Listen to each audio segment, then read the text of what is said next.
Assalamualaikum warahmatullahi wabarakatuh. Saya Sista Anindya Aisyah. Dalam video kali ini saya akan membahas tentang proses perhitungan suatu contoh studi kasus sistem pendukung keputusan dengan menggunakan metode AHP. Kita langsung aja. Jadi di sini PT SPK akan memilih pemasok yang telah lama bekerja sama. Hal yang menjadi pertimbangan untuk pemasok adalah kualitas barang, harga barang, dan waktu pengiriman.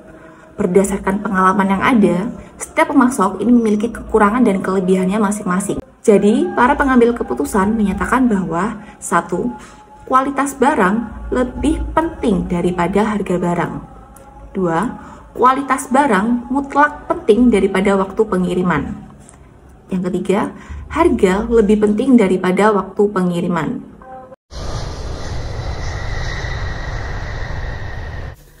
Nah, ini kita sudah masuk ke Excel-nya ya. Jadi ini sebenarnya Excel-nya sudah saya buat waktu itu. Ini juga semuanya sudah ada nilainya. Tapi nggak apa-apa, ntar kita hapus aja semuanya dulu, kita hitung dari awal. Jadi dalam metode AHP itu, langkah yang pertama adalah kita harus mendefinisikan masalahnya terlebih dahulu. Di sini kita ada tujuan ya, tujuannya yaitu memilih pemasok terbaik. Kemudian ada kriteria, yaitu kualitas barang, harga barang, dan waktu pengiriman. Kemudian alternatifnya ada 3, yaitu UD Maju Jaya, UD Sejahtera, dan UD Mandiri bersama. Di sini N-nya sama dengan 3, N itu jumlah kriteria. Alternatifnya juga kebetulan 3 juga. Jadi nanti ini matriksnya adalah matriks 3x3. Di sini ada daftar indeks random konsistensi. Nantinya kita akan gunakan untuk menghitung lambda max. Nah, kemudian di sebelah sini adalah tabel skala dasar perbandingan berpasangan. Jadi nanti ini skalanya kita masukkan untuk menghitung matriks perbandingan berpasangan. Kita langsung masuk ke langkah selanjutnya, yaitu membuat matriks perbandingan berpasangan untuk kriteria. Jadi kita bandingkan masing-masing kriterianya. Di sini N sama dengan 3 ya, karena kriterianya ada 3. Kemudian ini adalah nilai IR. Nilai IR-nya 0,58. Kenapa? Karena dia matriksnya 3x3.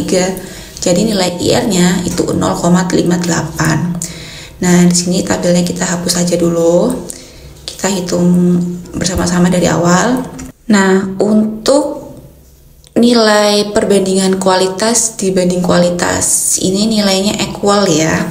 Nilainya sama karena dia sebanding, jadi kita beri nilai 1 karena dia nilainya equal. Nah, untuk nilai yang sama-sama equal, sama-sama sebanding, kita isi dulu yang lain. Harga banding harga, waktu banding waktu, itu kan sama-sama 1 ya, sama-sama sebanding. Kemudian untuk kualitas dibanding harga, ini kualitas lebih penting daripada harga, jadi skalanya 5. Kemudian untuk kualitas dibandingkan waktu itu mutlak penting, jadi skalanya 7. Harga dibanding kualitas, ini nilainya sama dengan 1/5 karena kualitas dibanding harga kan nilainya 5, berarti harga dibanding kualitas ya 1/5. Karena harga lebih penting daripada waktu, jadi ini nilainya skalanya 5. Waktu dibanding kualitas, ini nilainya 1/7 ya, karena kan tadi kualitas dibandingkan waktu nilainya 7, berarti kalau waktu dibanding kualitas ya 1/7, seperti itu. Untuk waktu dibandingkan harga, itu nilainya 1/5. Kemudian kita total dari masing-masing kriteria ini. Jadi kita pakai rumus sum ya, kita sum semuanya. Kemudian kita mengisi matriks nilai kriteria. Ini dalam rangka menghitung eigenvektor normalisasi nanti ya. Ini rumusnya sama dengan baris dikalikan kolom. Jadi ini baris pertama, indeks pertama dikalikan kolom pertama, indeks pertama. Kemudian kita jumlah baris pertama indeks kedua dikalikan kolom pertama indeks kedua. Kemudian ini ditambah baris pertama indeks ketiga, ini ketutupan rumus ya, nggak kelihatan, dikalikan kolom pertama indeks ketiga. Seperti itu. hasilnya 3. Bawahnya sama aja, ini sama dengan baris kedua, ini kan baris kedua ya, baris kedua indeks pertama, jadi 0,2 ini dikalikan kolom pertama indeks pertama, yaitu 1, kemudian ditambah sebelahnya 1 dikalikan kolom pertama indeks kedua, yaitu 0,2, kemudian ini ditambah baris sebelahnya lagi, itu ketutupan ya, gak kelihatan, dikalikan kolom pertama indeks ketiga. Ini juga sama aja, sama dengan baris ketiga indeks pertama dikalikan kolom pertama indeks pertama, kemudian ditambah sebelahnya 0,2 ini dikalikan indeks kedua kolom pertama, yaitu 0,2, kemudian ini ditambah baris ketiga indeks ketiga dikalikan kolom pertama indeks ketiga. Nah, ini yang sebelahnya ini caranya sama aja ya, cuman kita mulainya dari indeks kedua. Nah, ini videonya saya percepat ya, karena saya rasa teman-teman juga sudah paham. Jadi intinya ini adalah perkalian baris dikali kolom. Nah, kalau sudah ketemu matriks nilai kriteria seperti ini, kita total dulu masing-masing baris ya. Kita pakai rumus sum. Ini kemudian kita tarik aja ke bawah rumusnya. Ini jangan lupa kita total juga, kita sum. Untuk menghitung nilai eigenvektor normalisasi, ini caranya total dari masing-masing kriteria ini dibagi nilai total keseluruhan. Dan total nilai eigenvektor normalisasi ini harus 1. Kemudian langkah selanjutnya adalah mengukur konsistensi. Di sini kita hitung dulu lambda max-nya. Ini kebetulan sudah saya hitung ya kemarin di Excel, tapi nggak apa-apa, kita hapus aja. Kita hitung bersama-sama dari awal. Jadi maksimal konsistensi rasio atau CR itu harus kurang dari sama dengan 0,1 atau CR-nya kurang dari sama dengan 10%. Nah, sekarang kita hitung dulu lambda max-nya. Ini lambda max ini sama dengan jumlah hasil kali total kriteria dengan nilai eigen masing-masing kriteria. Jadi ini sama dengan ini total nilai kualitas dikalikan eigenvektor normalisasinya kualitas. Kemudian ditambah sebelahnya total nilai harga dikalikan eigenvektor normalisasi yang harga, kemudian ditambah lagi sebelahnya yaitu waktu dikalikan eigenvektor normalisasinya waktu, maka ketemu hasilnya 3,075. Ini lambda max-nya ya.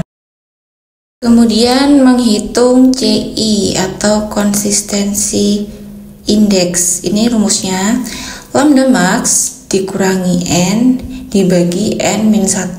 N itu jumlah kriteria ya. Kita harus masukkan rumusnya aja.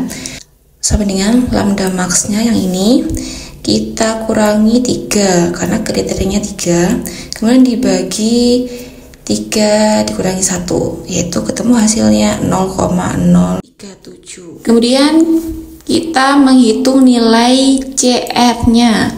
CR itu rumusnya CI dibagi IR. Nah, ini kita hapus saja dulu, kita ulang lagi dari awal. Jadi ini sama dengan CI, yang tadi CI-nya kan 0,037. Ini kita bagi dengan 0,58. Kenapa kok 0,58? Karena dia matriks 3 kali 3, jadi nilai IR-nya tuh 0,58. Ini karena nilai CR-nya 0,06 dan dia kurang dari 0,1, maka dia konsisten. Berarti ini perhitungannya sudah benar ya. Langkah selanjutnya yaitu membuat matriks perbandingan alternatif. Jadi kita membuat matriks perbandingan alternatif terhadap masing-masing kriteria. Ini caranya sama aja ya, kita tinggal copy paste aja rumus sebelumnya. Cuman kita ganti aja nilai skalanya. Nah, ini kita hapus dulu aja semuanya, kita hitung bersama-sama dari awal. Ini kita copy aja rumusnya yang di atas ini tadi, kita copy semuanya. Ctrl C, kemudian kita Ctrl V di sini. Nah, ini skalanya kita hapus aja. Kita sesuaikan dengan statement para pengambil keputusannya. Ini kita isi dulu yang nilainya 1 ya, kita isi dulu yang equal. Kemudian di sini ada statement UD Maju Jaya kualitasnya itu sedikit lebih bagus daripada UD Sejahtera. Nah, ini nilainya 3 ya. Nah, ini videonya saya percepat karena teman-teman juga sudah paham ya, saya rasa. Dan ini kita tinggal isi skalanya aja, otomatis nilai di sebelahnya juga akan mengikuti. Nah, untuk yang lainnya juga kita copy paste untuk masing-masing kriteria. Nah, langkah terakhir yaitu perankingan. Ini kita hapus aja dulu semuanya, kita hitung bersama-sama dari awal. Ini caranya kita hitung dulu yang UD Maju Jaya. Ya, kita hitung yang kualitas dulu ya, kualitasnya UD Maju Jaya ini bobotnya berapa.